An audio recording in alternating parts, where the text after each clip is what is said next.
We have Robert Green with us. We're going to focus on what we think is one of the most important issues in Britain today, and that is the abuse of children, because ultimately this is the powerhouse which is fueling all of the control mechanisms, the blackmail, the intimidation, the very means by which our corrupt politicians, bankers, senior police officers are being controlled. This is a tough subject. We're going to take a look at some subjects which we think put together start to build a very clear picture.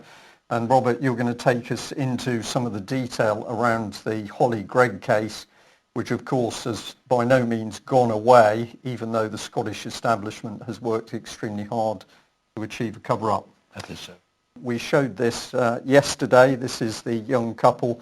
They've had their 5-day-old baby kidnapped by Southampton Social Services. They were in London yesterday trying to inform other members of the public of the dangers of social services in Britain. So this baby not registered, simply taken away by social services because the mother didn't open the door to a visit by local midwives. Baby unregistered, mother had a little bit of contact initially, this very cruel treatment, you can see your baby for 1 hour every 2 weeks. But I understand now in nearly a month the mother has not seen that baby, has no idea where the baby is, and as the parents are saying, because the mother is Portuguese, it doesn't matter what nationality you are. If you come to Britain as a tourist, for example, Robert, you can simply have your child taken away from you. Well, this must be a worry, and perhaps something that people abroad should be made aware of. If you're unfortunate enough for your child to be taken ill or perhaps be involved in an accident, you would expect to be treated properly by the British authorities and health service. But if this kind of thing is going on, I think it must be a great worry for anyone, or should be a worry for anyone considering bringing their children to this country, even for a short holiday. You have an accident, or yes, have a car accident, or something goes wrong. Yes. The next minute, social services, it doesn't matter if you're Lithuanian or Russian or Portuguese. Apparently the British government has the ability to simply take your child. Yes. Yes. I use the words unbelievably serious. Sometimes I don't know how to express the seriousness of this. I think it has most sinister implications, I would say. Okay. Let's look at Nottingham. We're just reminding ourselves here, but of course Melanie Shaw, Mickey Summers and other victims of abuse in Nottingham highlighted massive abuse through the children's so-called care homes, Beechwood being the lead one. The police are then investigating another 7. We've had this man sentenced for abuse within that very care home system. But of course, what has happened to Melanie Shaw as the whistleblower? She's been bullied by Nottingham police, victimised, followed. Yes. She has been put in prison. She's had medication denied. She's had her house taken away, and she's had her son taken away by social services. Yes. And there are some great concerns at the moment as to the safety of Melanie Shaw's son in the hands of Nottingham Social Services.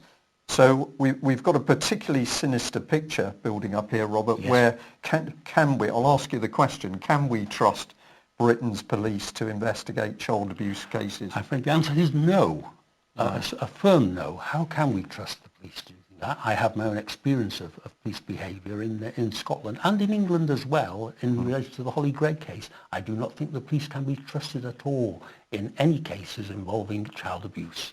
Right, that's a pretty serious statement. We can reinforce that by saying that we have Metropolitan Police officers happy to tell us that when they were involved in child abuse investigations, those investigations were closed down by senior officers the moment names started to touch on politicians, judges, and in some cases other senior police officers.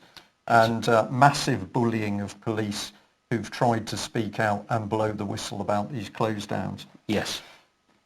Recently, we've got Justice Goddard, who has now decided that she's going to expand her inquiry because she's a little bit worried there's been some accusations which have hurt a few people. Oh dear. They wouldn't have to be famous people, would they? Well, it would appear so, mainly, but She said the public inquiry into child sexual abuse will not ignore the damage done to prominent people. It doesn't matter if you're a poor person or you're not well known, but if you're prominent, then Justice Goddard wants to make sure that you're okay.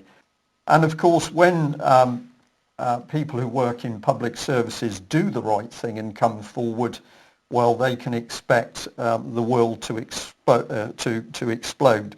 And Carol Woods has got to be a classic example at the moment that here we have a senior social worker who whistle blew on the fact she was asked to falsify records to enable Lancashire Social Services to take children unlawfully. She wasn't asked to do it once, she was asked to do it several times. So we've seen that young couple in Southampton, they're saying their child, 5-day-old baby, taken away for no reason, and now we can see how that can happen because we've got this social worker saying she was asked to falsify those records. Yes.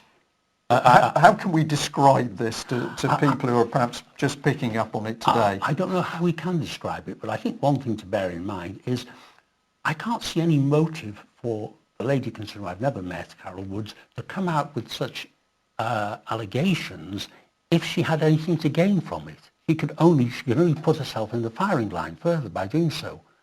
That is my view.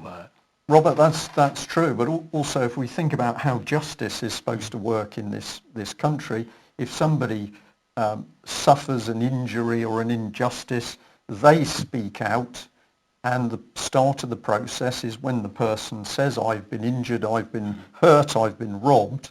The law should be starting to work in their favour to find out what the circumstances were, what the truth around that issue was. Yes. We've now got a total reversal. Yes. Where you have to prove what you're saying. It's not enough to come forward and say it. Yes. The state says, well, that can't possibly be true. You have to prove your statement. So this is inversion of law. Some people would say it's satanic.